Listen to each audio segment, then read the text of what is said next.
I used to have trouble counting the chickens. Now I have trouble counting the dogs because I have so many of the things. In the morning when I come out, have I got 6? Have I got 7? Have I got 8? Leave! Stop! Well, it's another beautiful morning. It's Friday. It's the 27th of February. Soon be 1st of March. 1st of March is on Sunday, I think. Yeah, Sunday. That's my sister's birthday in the UK. My older sister's birthday. Sarah. It's her birthday. So obviously I'll talk to her over the weekend, I hope.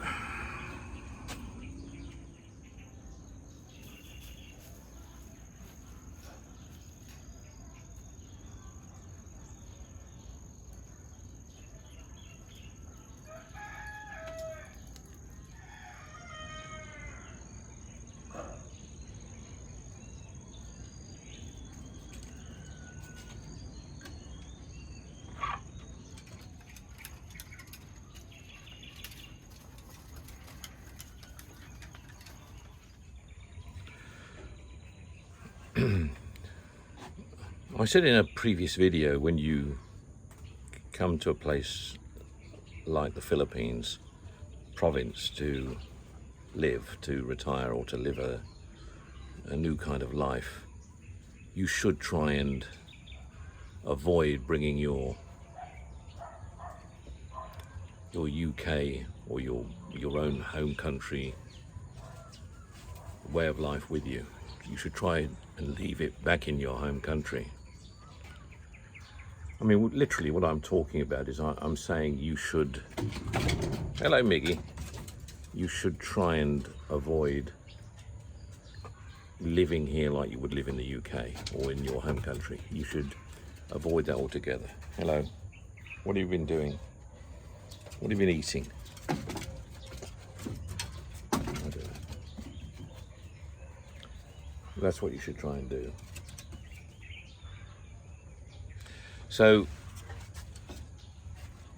and that's what you get. That doesn't mean you don't bring your wisdom with you or your memories and these sort of things. Yeah, they can be quite valuable. Your experiences in life to share with other people. I mean, I think it's quite a good thing to have. People here like to hear those kind of stories, like to gain that kind of understanding, that kind of wisdom from other parts of the world. So it's not everybody, but those that want to learn, particularly family members. We tend to have in our society, though, people that always know best when they're younger. And I was one of those, when I was growing up as a 18, 20-year-old, 25-year-old, 30-year-old. I thought I knew what I wanted. I didn't need someone else to give me advice that was in their 50s or 60s, like my dad. I thought I knew everything I needed to know. And yeah, you don't. Clearly you don't. You realise that over time. So I valued my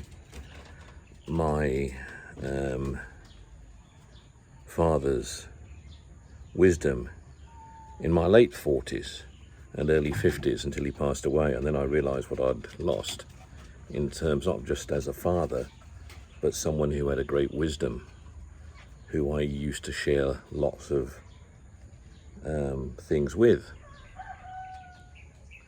And that's why in the end humans continue to make mistakes. Probably several generations further on, they make the same mistakes their great grandfathers or grandfathers made. And that's why we have wars repeating themselves and disagreements and disputes.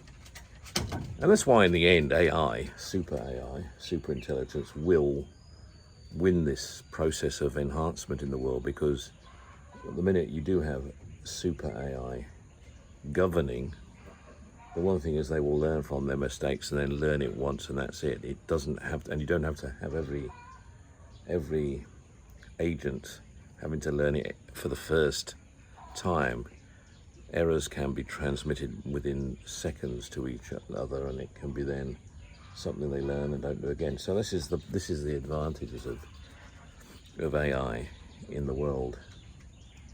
You don't have repeat problems constantly. They'll solve the problem of famine in the world, which we haven't resolved yet. They'll solve the problem of drinking water in the world, which we haven't resolved yet. They'll resolve all issues when it comes to medical science, which we haven't resolved yet. And they will get on top of those things very quickly. And that's the difference. So yeah, I am positive the technology, the new technology of the world, I think it's going to be extremely useful. But I also hang on to the old things as well. You know, I like the old aspects of books and things like that as well. I don't get as much opportunity to read as many books as I once did, mainly because of other things that keep me occupied. Animals, chickens, just general life. But sometimes, yeah, I can sit and read a book, and this is a perfect place to do that as well, quite honestly. Sitting down here in the rest house, nature around you, and just enjoying a good book with the dogs lying by your side, just taking it on board.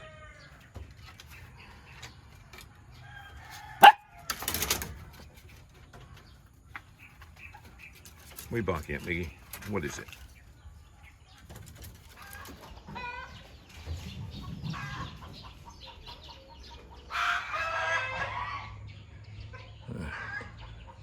Competing cockerel on the chicken roof. Just observing from the bedroom window here.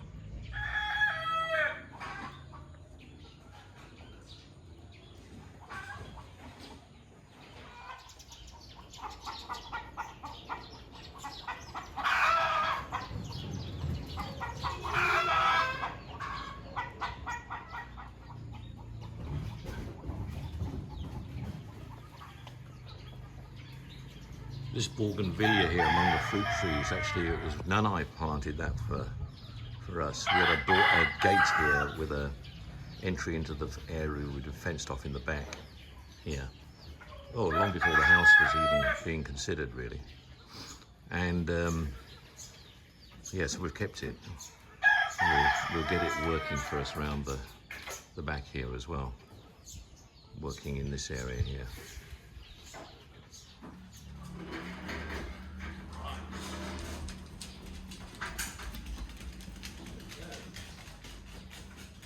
Hello guys. Hello guys.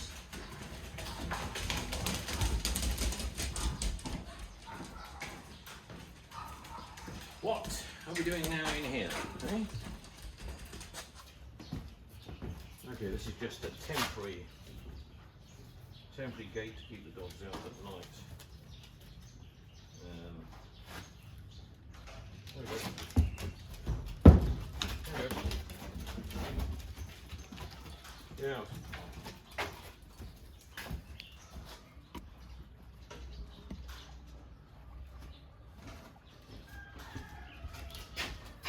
Hello.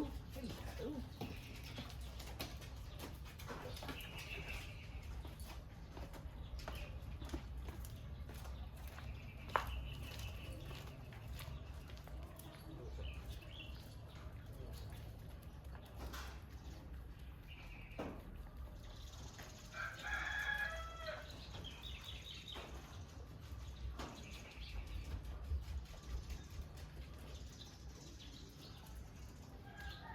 So as I think I've mentioned, this is going to be my little study. So the idea is I'm going to have a piece of wood cut, probably mahogany, which will be folding up here. Okay, so it'll come out from the width of this window basically, come to about here. Okay, obviously underneath, I want to plug my laptop in, and it just gives me a nice little workspace here. Still got lots of room in here then behind here, all the way through to the wall here. So bookshelves will be built here, bookshelves will be built here. This will be, there'll be a blind, bamboo blind put down. We've got the shutters. Actually, I don't want to put any glass in here for the time being. I want the fresh air to continue, so we'll have a security grid that will go on, that will lift on and lift off as well. But that will be it. Putting glass in is actually a little bit, well, I know we've got glass in some of these places where we want natural light, but again, that's the Western thinking to put glass into your home. And then you're cleaning grass all the time, of course, as well, windows. But the idea is with this, keep it nice and open. Keep it nice and open. Let the fresh air hit you, as it were. Yes, the fresh air hitting you is fantastic. And the sounds, also you're getting there's different sounds around you as well. Let me just show you this part of the kitchen, this actual part of the kitchen here, because people are commenting it looks a bit small size. Well, it's not big, but it is big enough. So there'll be a counter here. Here's the kitchen sink with the window here. Counter, and this will be a counter here as well. And well, here is going to be where the stove is, basically. So stove, counter, counter. Okay, the kitchen is going to extend. So this is going to be, I think we should put in some cupboard space up there as well. But the kitchen extends into this area, one step, which is the eating area. We're not sure yet whether we're going to put a counter half across here as well. But the great thing about the kitchen is we don't have people walking through it. It's not becoming an access area, it's just purely for cooking and washing up type of thing. Not a huge amount of, there's a small fridge going to go under counter fridge only in here. Because the main part of the food storage is going to be next door. I'll show that to you now as well.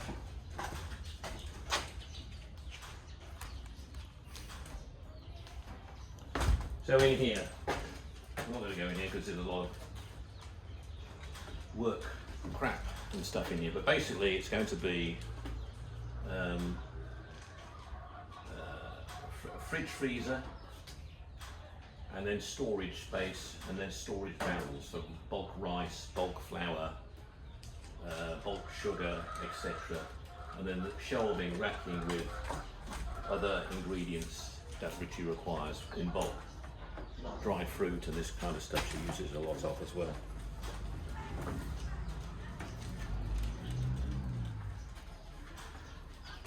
And then moving along to the last area, this is the washroom. So in this area, this will be up to the ceiling wall, so it will be totally enclosed, this one. This will be open. There'll be a door here, but it'll be open. And this will be, once I open a door, bars only. So there'll be a counter on one side. There's going to have an automatic washing machine and a twin tub washing machine in here. And there'll be space above here for hanging clothes as well on hangers.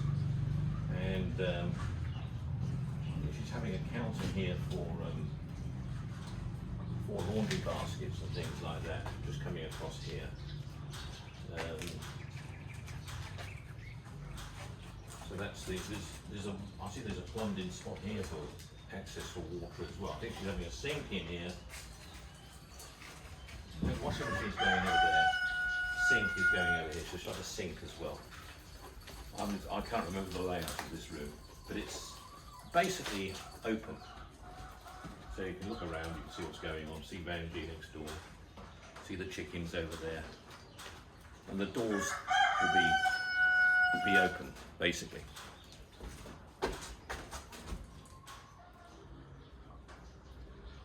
So this is the enclosed working terrace. So there'll be a place up here where you can also hang clothes when it's raining outside. So this will be double doors, which will most of the time be open because we'll have that door as closed anyway. So these doors will be open to get the fresh airflow through here. And then we go into the bedroom area, just here. Area. It's a nice size, double bed, side tables. We should go for a little dressing corner unit in here. But basically not a lot, that's it. This room is big for that because you've got lots of space around your bed, side tables. And it's a nice airy room, great view outside. So you can see things. I know you've seen the view already, but I'll show it to you again. So there you go.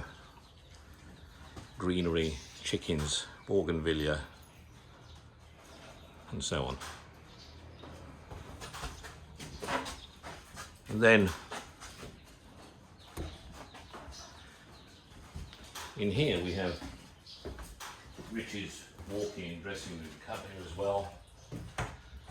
And yeah, this is a walk-in closet basically, so it's plenty of space for all Rich's stuff. I don't need this other space for a couple of pairs of shorts and a few t-shirts, but yeah, for Richie and her shoes and her stuff that she wants to keep. Plus she's got two storage areas above into the roof on this side and a large one on this side, which is over my study behind this wall here. All this high ceiling is going to be covered in ceramic. So as it moves up to the top height here and then back down and then across the whole terrace. We have the bathroom. You can see at the moment it's dark, there's no bulb in that one. So, to start with, just to get in quickly, we have a shower, sink, toilet, but we've got space for a bath as well. We just haven't found the ideal bath yet at the right price. Tiled, floor to ceiling tiled. This will still be a high ceiling. It'll up to both sides, so there's a lot of space for air circulation in here as well. Extractor fan and air ventilation as well. Two windows in here. We'll make sure there's plenty of air circulation for the bathroom. Is he down in the rest house? Yeah, she's interested in the guy behind working in the field, that's why. Yeah.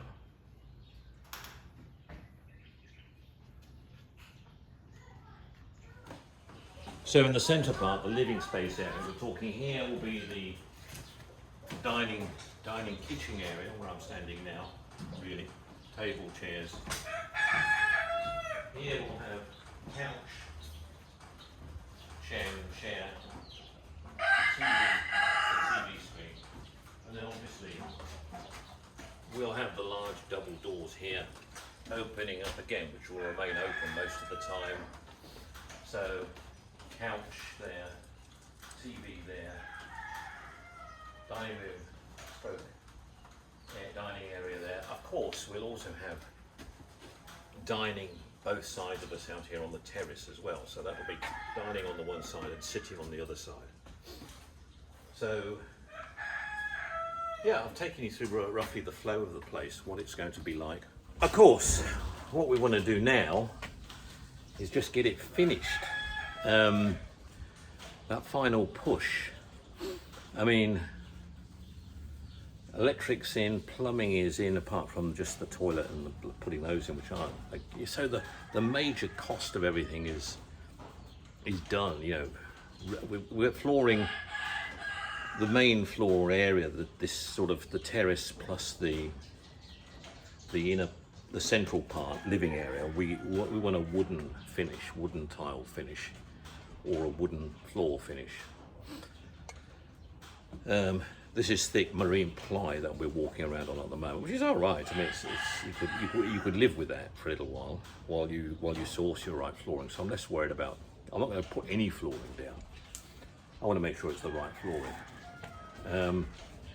The tiling in the bathroom and tiling in the kitchen we've got to finish for sure. What else can I say? As always, one doesn't want to rush things in the Philippines. You know, one wants to take things slowly, as I say in all my videos when it comes to settling down. So, and that's what we're doing. We're making sure we do get the right finish. The idea of this house was to create a cabin and give a holiday atmosphere through it and around it as well, to give it that feeling of fun as much as anything else. And I think we've achieved that. We've achieved that with our design. As I've said, I will share the whole cost of this build when we've totally completed it and I'm sitting inside, and I'll give you the total figures and a rundown.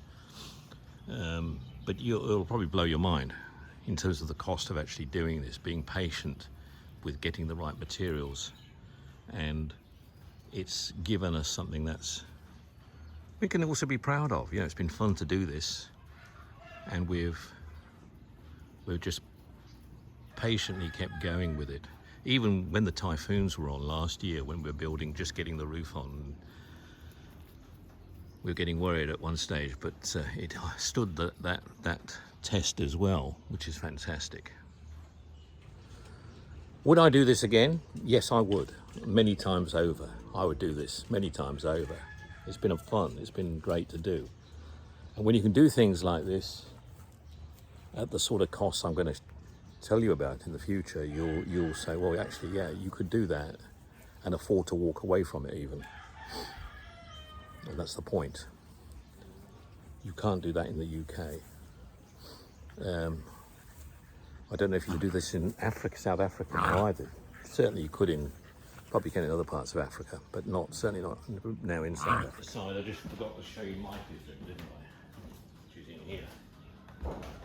Mikey has been spoiled.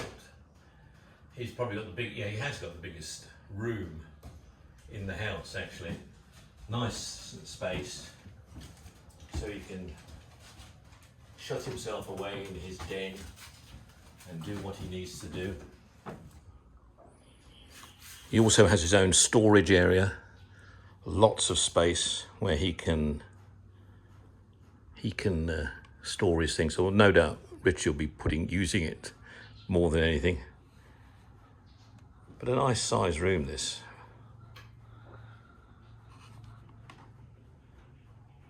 And of course, a great view out across the fields behind.